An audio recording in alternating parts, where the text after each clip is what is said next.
Welcome to Driven, the Unscripted Success podcast, with your hosts, Mike Manino and Nariman Hamden, bringing you insights and stories on achieving personal, professional, and financial success.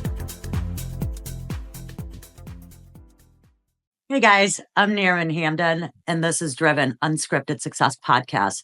I've got a fun guy on today. His name is Chuck Ardezzone.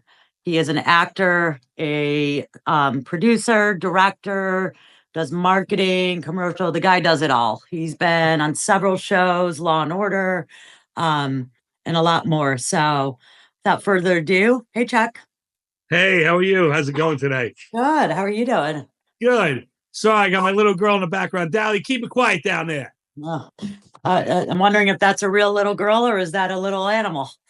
She's tiny. It's a little Pomeranian. Oh, Yeah. So how you doing today? You doing good? yeah, doing great. How about you? Good, really good. Been busy. I came home to walk car and then I tried to get back to the studio. It didn't happen. So I wanted to happen because last time I blew you off and I'm really sorry about that. That's all right. You made up for it. You're here today. So here you are. So tell us a little bit about what you do and what your business is and how you got to where you're at. Yeah, sure. So I'm originally from New York. I moved to Naples, Florida in 2004. I started as an actor in New York and a stunt man, and then and I was getting bit parts here and there. I was working in restaurants. You know, the joke is you're an actor, what restaurant? But I literally started booking jobs, on Law and Order and Third Watch, As the World Turns, a bunch of TV shows. But then I met a woman here, fell in love, and she was sick, so we couldn't go back to New York to do my career. So I said, all right, let me take a shot and open up a production company here in New York. And that's what I did. At the time, I was on a reality show called Average Joe. Do you know that show? I've heard of that. I have heard of that. Yeah, it was. I'm going to have to look you up now. Yeah. Well, it was average guys fought for a supermodel. You know, that was the show. But I really became friends with the producers on the show and ended up learning how to produce. So when I got to Naples, I started doing commercials and things here, like as a production company. But I'm like, let me try to do a reality show. And that's kind of how we got started, doing very well in Naples. We approached the car dealership. We approached a bunch of car dealerships. Finally, I got one car dealership to agree to do a reality show on his car lot.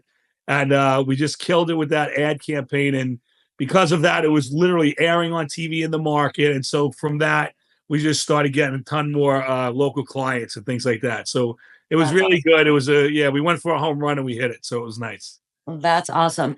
So let me ask you this. When you think back, are there any moments that you'd say really changed the game for you in your career? In my career, I guess some of the big ones are, as an actor, first of all, I was older when I got into the acting game. I was probably close to 30 years old and, everybody thought I was crazy. And even the people that I worked with, like I worked in restaurants and everybody literally was an actor, a singer, or a dancer, And when they saw me wanting to be an actor, they're like, oh, this guy can't act, blah, blah, blah. And I just found my niche. So what it was is I found my niche, which was, the blue collar guy, the cop, or the thug. But there's plenty of those in all kinds of TV shows and movies. So I really decided, okay, that's what I'm going to do. I'm not going to be, do Shakespeare in the theater, So I really determined what was good for me and what I was able to do well. And I just stuck to that. And that was one thing that I learned early on in my career. Nice.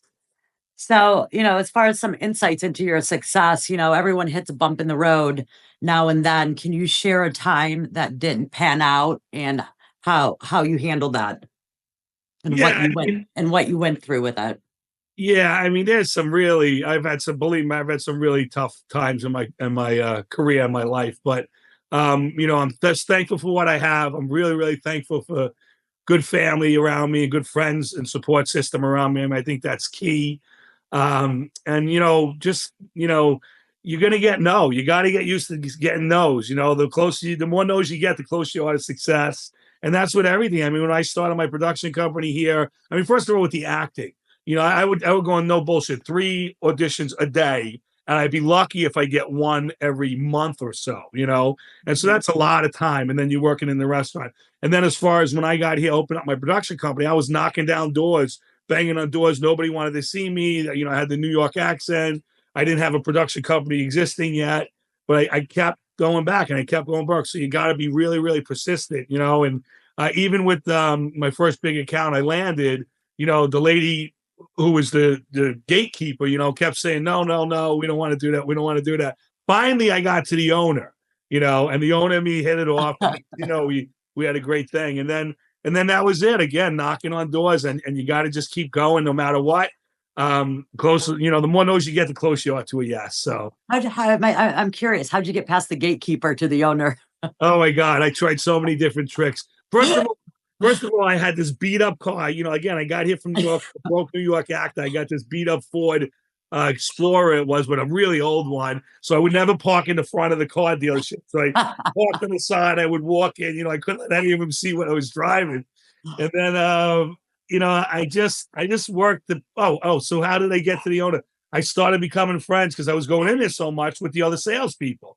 And finally, the right salespeople clicked to me because, you know, everybody, I rub people the wrong way, and I get it, you know, but I'm deep down, I'm a good guy. And if you figure that out, then you're going to bring me in. And that's what happened. Eventually I got Dylan and we were partners for probably 15 years. Wow. I'll give you one more thing. So at the end of, we did the reality show and we killed it. Right. And then we did this crazy Platinum Man ad campaign and we killed it. But before we did this Platinum Man campaign, the owner said, okay, the show's over. We're not going to do the show anymore. And I'm like, oh, shit. And it was a great 6-month run, you know? And then he says, but don't worry, I'm going to give you a month's pay and you don't have to come in. And me, I'm not that guy. I'm like, fuck it, I'm coming in. He's paying me. So the whole crew stayed there. And and it wasn't on our own dime because we were getting paid, but we had the choice to leave. Instead, we created this whole new ad campaign, you know? And it was a crazy, crazy ad campaign. But while we were there, we did it. Time to leave. We go and pitch the story to him. My guy says no. He calls his dad in, who was the real owner of the dealership. The dad goes, holy shit, I love it. And John Marazzi and the marketing girl are like, what? And next thing you know, we got the gig. And then it lasted for like, no bullshit, it lasted for 10 more years, you know? Oh, wow. That's a long run. Take shots. My bottom line is you got to take a shot. And Absolutely. you got to go big. You got to go big, you know? Gotta go, yeah, or go home. Yeah, exactly. Isn't that the saying? And I mean, it seems that's what you're living. Yeah. So what's a skill or habit you think doesn't get enough credit for contributing to your success? Well, as a producer and a production company, I mean, the skill is that I feel people don't understand. They think, oh, everybody could. Right now, the problem is everybody has a camera and a dream, right? Mm-hmm. Everybody has the cell phone, and this is a great camera, and it shoots great story. But guess what? It doesn't tell a great story. Just because the images look good, you still got to have a story. You got to have a beginning, a middle, and an end. In sales, if you're trying to sell a product, you have to have a call to action. You know, you have to have overall branding. You know, so I would say the skill is storytelling and being consistent with the quality of work and being persistent with putting it out there and marketing and advertising. Nice. And I agree with that. I mean, persistence is everything.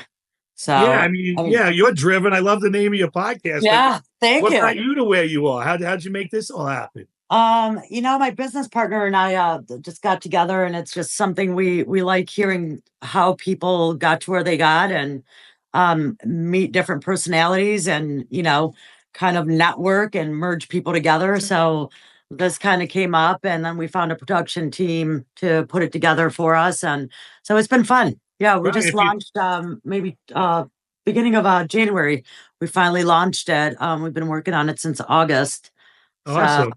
Yeah. It's cool. You have a very good reputation, and I check you out, and you guys are good. So I appreciate you having me on. Yeah. I appreciate you letting us out. And I got a guy with a production company if you ever need one. Just to know. That's good to know, Chuck. That's good to know. I might keep Dave on his toes. Yeah, keep him honest. Just kidding, Dave. Yeah, I'm kidding too, Dave. Let me ask you, with leading a team, obviously it has challenges. What's your leadership style? And can you give us an example of how it helped you through a tough spot? I'd say my leadership style is, show show, don't tell, right? So don't just tell them to go and, shoot this or shoot that. Basically, I show up on most of the shoots that I'm on. I do my work. I'll carry the equipment. I'm the owner of the company, and I'll carry the equipment. I'll hold the freaking boom on set, whatever I got to do. And I think I've earned their respect over the years. I mean, I have guys that have been with me for 10, 12 years now. And I think that's what it is. And they know I'm a hard worker, and they know I care about them, and they know I work as hard as hell as I can, because you gotta pay the guys and the bills before you pay yourself. Yeah, that's for sure. And without those guys, you wouldn't be eating. And they Oh, wouldn't be eating. no, So, I'm nothing without those guys. Those guys, I brought them on and got them rolling, but those guys have brought up the skill level like so high. I mean, I put my work against anybody. I mean, we do stuff for, real reality shows and real movies as well. And, I'm banging them out with 4 or 5 man crews. And, I go on a set, like I was just a stunt guy, and I'm a stunt man and an actor as well. And I was just in Tampa last week, and I'm watching, they got like, no bullshit, 55, 60 people on this crew, and I'm sitting there and I'm waiting around, because now I'm just an actor and a stuntman in this one. And I'm just seeing all the people just sitting around doing nothing, And I'm like, damn, these guys are doing this commercial for $500,000, and I could probably do it for, 15 grand or something. yeah. So, What'd yeah. you do for what was your stunt? I was a SWAT guy. It wasn't that bad. So my stunts that I do are mostly fight scenes. I do low falls, maybe 10 feet and under. Oh my gosh. Yeah, and I did hit by car once. And I do What? yeah. And I do weapons too. So when there's weapons on this set, I'm called in, and the stunt really was nothing bad. It was jumping out of a SWAT car and rolling on the ground. Then followed with a pistol whipping. No, I ain't the pistol whip. I tell you, about 8 months ago, I was in New York, and I hadn't done fight scenes in a while. And now I'm with all these young stud stunt guys, and I'm fighting all day with them. And I'm much older now. So shit, I mean, I hit the pad, like, when you get knocked out, you usually have a pad there, hopefully. And I hit the pad like 15 times. And by the end of that day, I was fucking out. I mean, I was done, Down for 2 days. 2 days, probably like a week or more. They keep you on your toes, though. Oh, they do. Yeah. Oh, that's too funny. So staying on top of any field is tough. What's something exciting you see on the horizon in your industry? And how are you getting ready for it? Yeah. I'd say in my industry, so as far as for our clients are, that we produce videos for, the hot thing now is we're doing long form content, maybe like these podcasts. Maybe it's, let's say 6 minutes to 25-minute story. Now, let's use a video podcast as an example. So now we will film that, and that'll be the long form video that goes on all social media. But a lot of people don't watch that social media. I mean, that long form. So then we take these long form and cut them up into 1-minute segments. And now these become all these teaser videos, and hopefully it'll drive it to that long form, So you're getting lots and lots of content out of one production. Now the edit time, I mean, about editing. That's, a long time, but it's like more bang for the buck for our clients now. They're getting, 15, 20 pieces of content, where before they were only getting one. I mean, that's one big thing. And the other big thing is what you're doing. Video podcasts are great. I mean, they're effective, they work well on social media. And they're quick. People don't have the attention span they used to have once upon a time. So everything's like, oh, but it's past 90 seconds, I'm done. Swipe. Yeah, I know. I find myself doing that at times. I'm like, oh my gosh, come on, get to the end already. Oh my God. I used to say if it was 2 minutes, it was too long. Now I'm the same like you. If it's 40 seconds, I'm like, this is too long. I'm like, gosh, next. Yeah. I'm like, all right, I was almost there. Then I go back and forward. I'm like, and then the ending's just like a wah, wah, wah. And I'm like, really? I know. Too funny. So walk me through what a day in your life looks like, and how you juggle work and everything else, and walking your Pomeranian.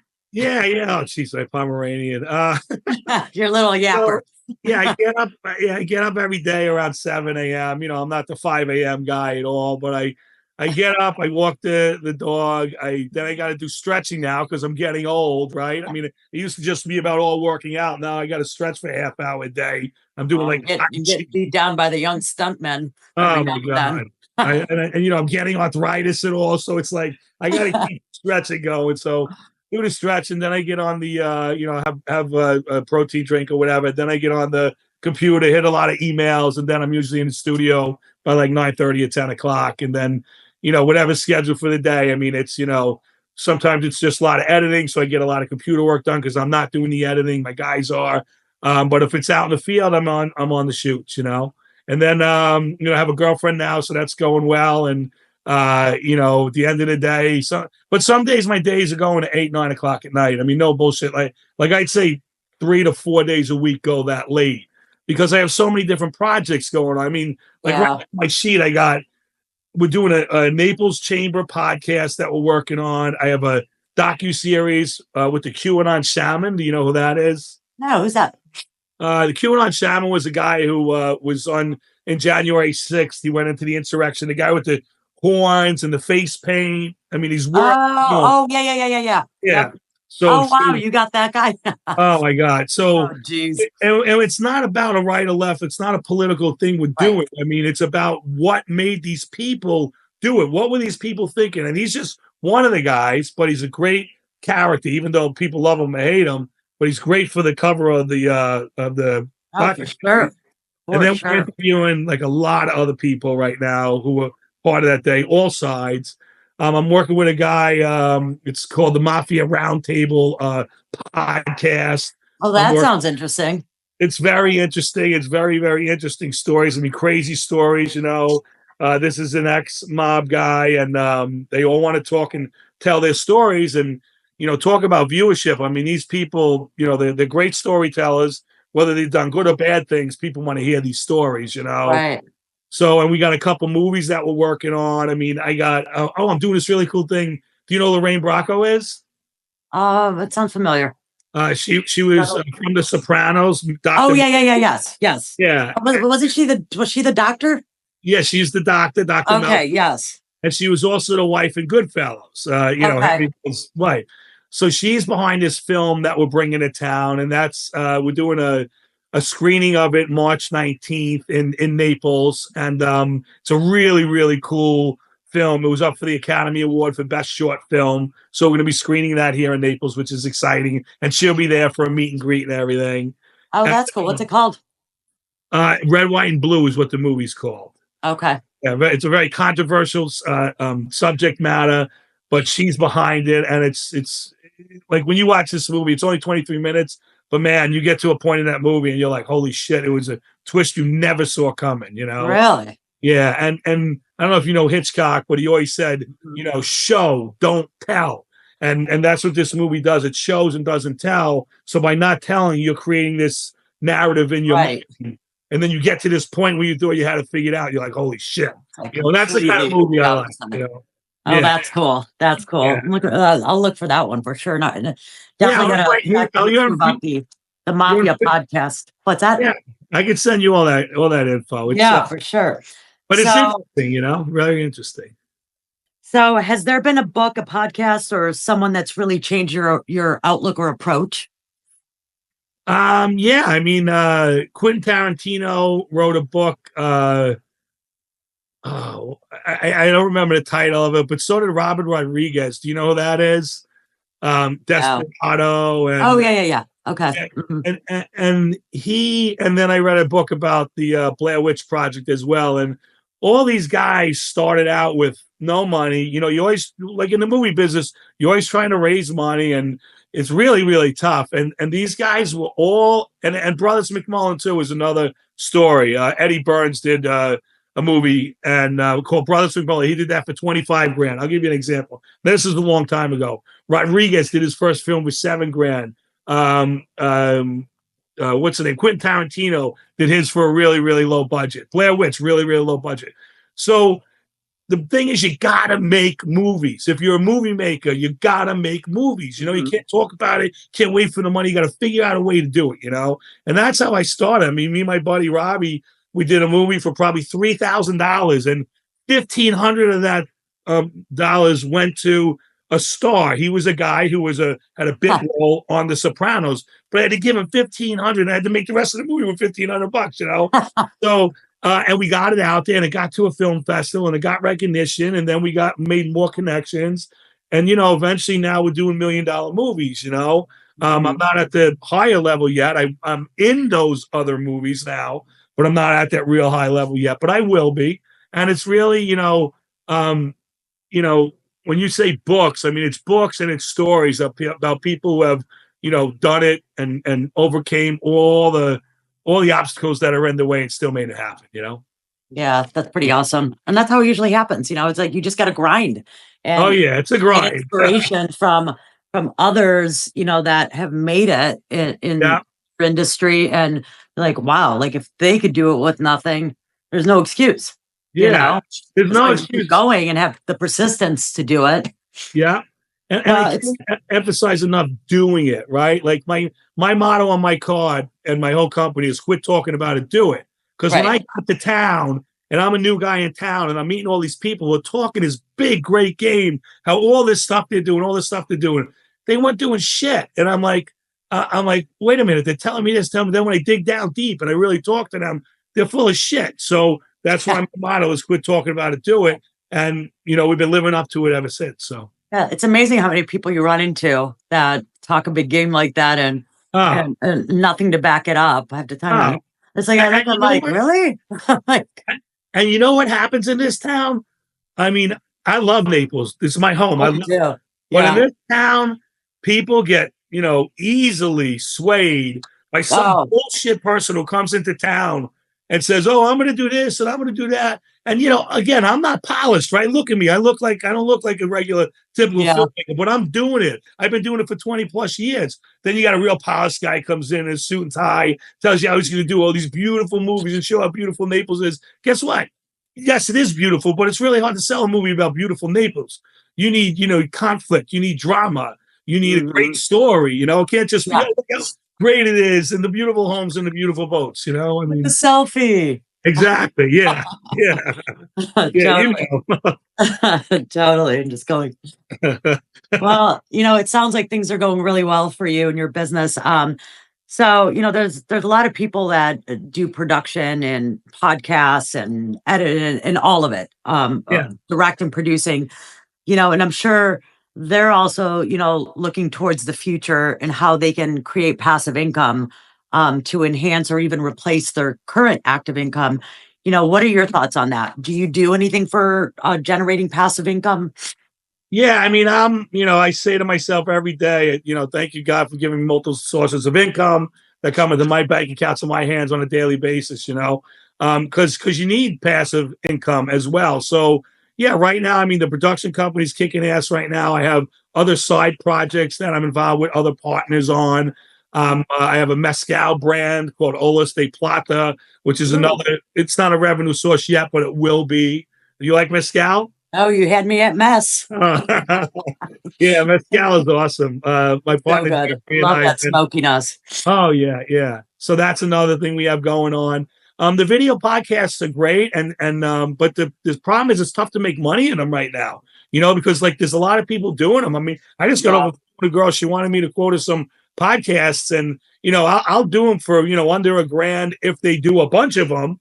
But if they don't, and then she goes, oh, well, this guy does for 125. I said, well, go do it for 125. And when it's come and, you know, show me it, and I'll show you how we could do it better, you know? And I don't knock anybody for doing it. I mean, when I came to town, I was a guy with a camera and a dream, you know? So keep going for it. But yes, you need other sources of income. You know, I'm involved in this private beach club that's going up. You know, I've been flipping these manufactured homes for a little while. Okay. So some real estate. Yeah, I mean, not a lot. They're manufactured homes, but they're you know, you can do them. And but that's why I'm just so busy, you know. But being a creative person, being involved with lots of different things instead of the same thing every day makes you more creative, you know. So for sure. Yeah. For sure. It gives you like a whole different perspective, you know, and then your imagination just runs in so many different directions with that. Where at times like, whoa, get back here. Get back here. Oh, I know that story. I get it. Oh gosh. Well, as we're wrapping up our interview here, what are some exciting plans that you have coming up in the next six to 12 months, the next year? Yeah, 6 to 12 months. I mean, I really got to get a movie done, right? We have a number of scripts that we have completed.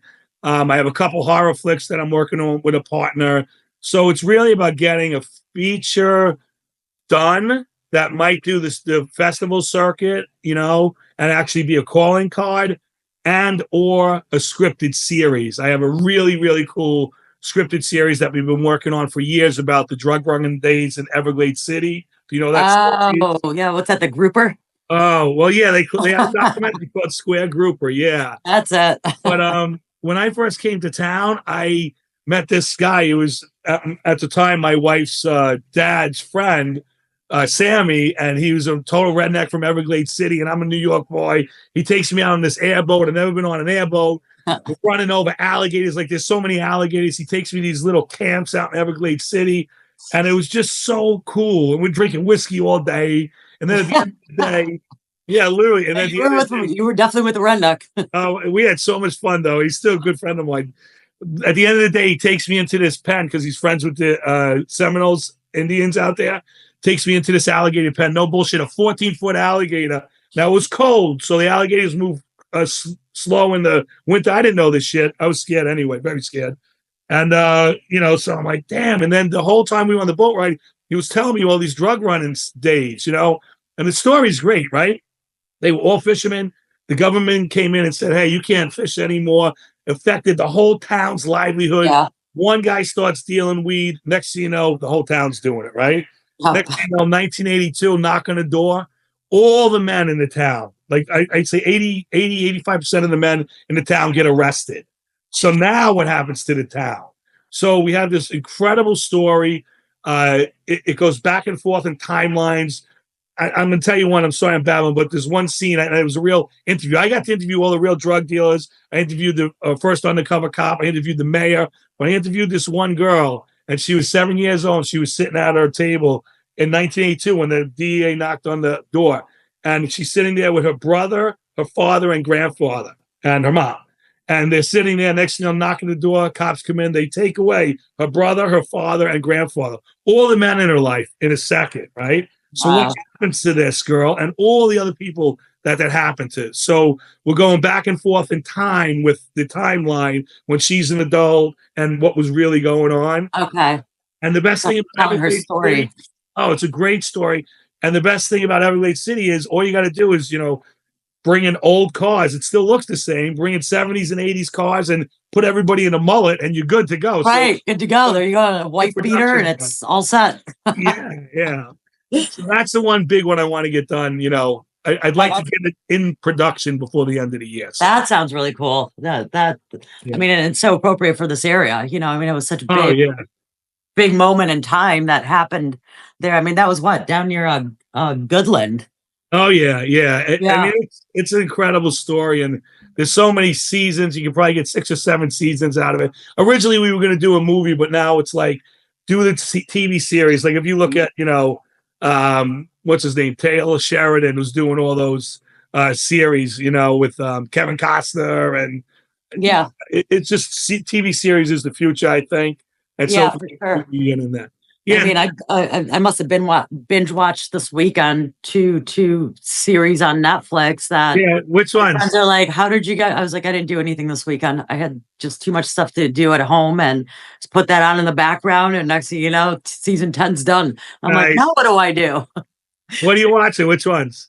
It was some chick flicks. Younger, and then what about this or something like that.